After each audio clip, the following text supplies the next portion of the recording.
In this video, we're going to learn how to evaluate inverse secant, inverse cosecant, and inverse cotangent with a couple of examples. So let's try to evaluate secant or inverse secant of square root of 2. Okay. We're looking for secant of an angle that is equal to square root of 2. Okay, there's two ways of doing this problem. The first one is we know that secant of theta, it's basically hypotenuse and a triangle, hypotenuse over adjacent, right?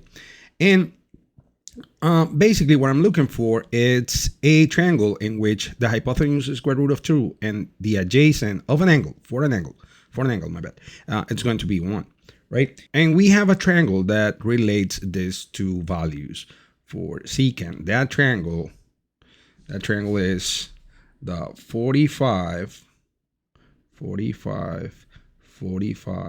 90 degree triangle. These two legs is going to be 1 and 1, and the hypotenuse is going to be square root of 2, right? So for which angle I get that the hypotenuse is, well, in this case the acute angles are the same. So I know that hypotenuse is square root of 2 and the adjacent is 1 for 45 degrees, right? So basically, and it's that easy, this is equal to in degrees as 45 degrees, or in radians as pi over 4, right? That's it. Another way of doing this problem, I can use the reciprocal of secant. We know that secant, it's exactly the same as 1 over cosine of theta, right? So this is equal to square root of 2 over 1. And since this is a proportion, we can rewrite it as, we can do basically this, right? You can do it with cross multiplication, or you just flip it, right? If you understand how proportions work. So cosine of theta, it's equal to 1 over a square root of 2. And if we rationalize this, we get that this is the square root of 2 over 2. So we can do it like this too. We're looking for an angle. We're looking for cosine of an angle that is equal to a square root of 2 over 2. And or if you prefer, 1 over the square root of 2. I mean, it's up to you. And you will notice that it's exactly the same thing, because cosine is adjacent over hypotenuse, right? Adjacent over hypotenuse. And the adjacent is 1.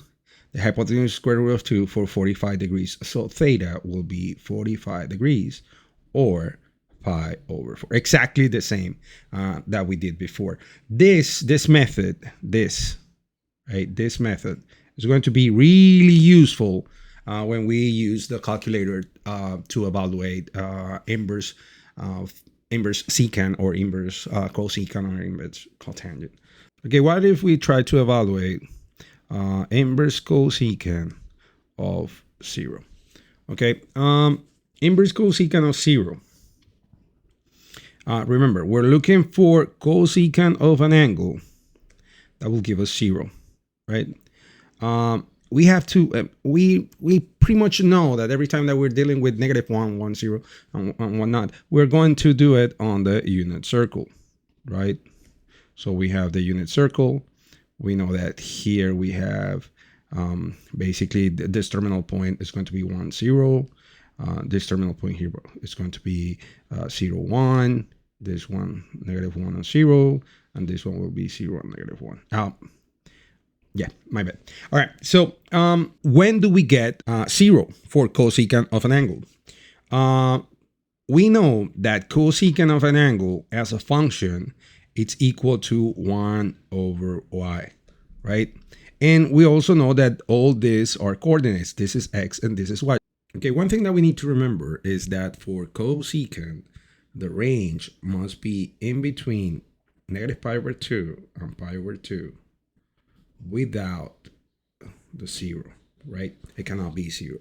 So it needs to be in between these two values, right? So let's analyze it. If I go to pi over 2, that means 90 degrees. This is the same as -90 degrees and 90 degrees, right? So if I go 90 degrees, my option for y is going to be 1. And 1 divided by 1 divided by 1 is going to be 1, not 0. That's the one that I'm looking for. All right. So, okay, so 90 degrees doesn't work. What about 0? What if I stay here? If I stay here, I have 0, right? So in the y coordinate, so 1 over 0 is going to be undefined, right?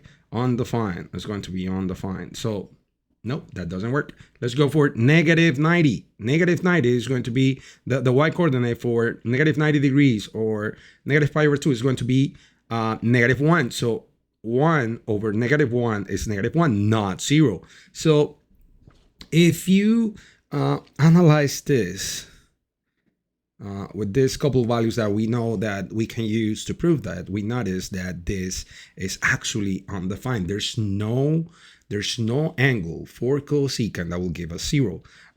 We already have it here, right? When we define the domain, we already have it here. This is basically the proof of why we do not include 0 as part of our range with cosecant, right? So for cosecant, does not exist, or it's undefined. You decide which one you use, or undefined.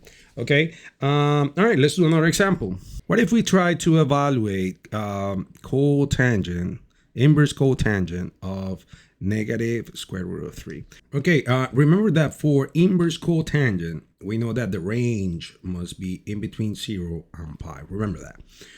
Okay, and we're looking for cotangent of an angle that will give us negative square root of 3. Okay, so we know that this triangle, right? Actually, let's do it here. This triangle, the triangle 60, 30, 90, right? Has basically relates square root of 3 with something. So the shorter side is 1, the longer is 2, and the third is square root of 3. We know that cotangent in a triangle, it's basically adjacent over opposite. So which angle we can use here that relates square root of 3 as the adjacent, and 1, because we know that we have a 1 down there, and 1 as the opposite. Well, it's this angle 30 degrees, because for 30 degrees square root of 3 is adjacent and 1 is opposite. So we know that cotangent of 30 degrees will be square root of 3 over 1. That means square root of 3. But we're not looking for a square root of 3. We're looking for negative square root of 3, right? So we need to analyze the sign of the function. So in the coordinate plane, if you remember, we have all students take calculus. That's the sign. This help us to find the sign of our functions. And we also know by the range, because of the range, that our solution must be here in between 0 and pi. It cannot be down here, right? It cannot be down here. So these two won't work, right? It needs to be in between these two. Since here is positive, it must be in the second quadrant. So I know that my angle must be here with a reference angle of 30 degrees, right? 30 degrees, that is exactly the same as pi over 6, right? Or 30 degrees, right? So this angle is the one that works, right? This angle is the one that will give me negative square root of 3. And if I have pi over 6 here, then in here I have 5 pi over 6. What is this? Because if I have pi over 6, I'm taking 1 out of 6. I need to have the other 5 on this side. Before reaching this point, I need to have 5, so I have 6 in total when I take this one, and then it will be just pi.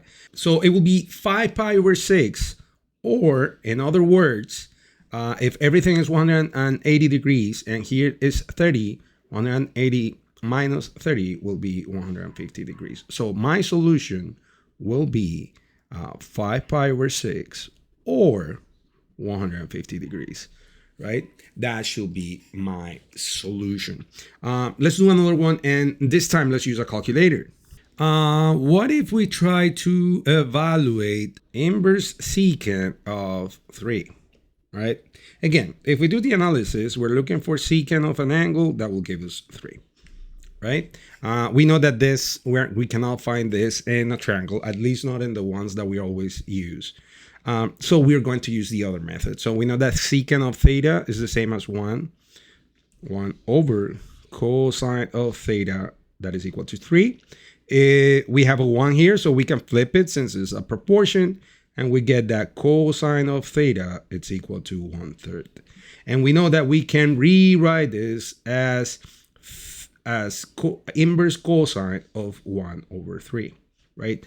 Okay, and we're going to use the calculator to find this. So we open the calculator, and we find cosine. Usually you have it like this, right? Sine, cosine, tangent. If you press, usually in some calculators, you can press shift or second button, or sometimes I think it's called alpha. Well, in my calculator, I just need to press that button and I have inverse cosine. So inverse cosine of 1 divided by 3. Since my calculator is in radians, I get that my answer is going to be 1.23. right? Radians.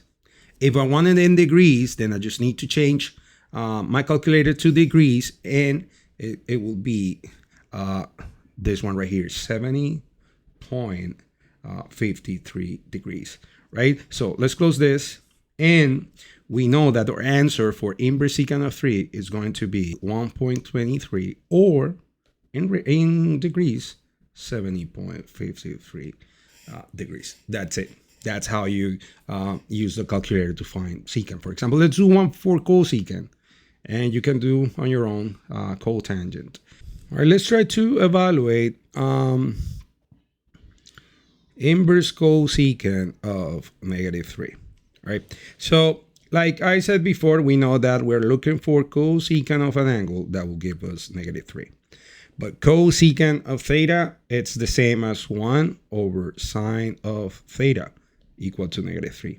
Again, since this is a proportion, we can rewrite it. Remember that you have a 1 down there. We can rewrite it as sine of theta is going to be equal to 1 over -3, or -1/3, right?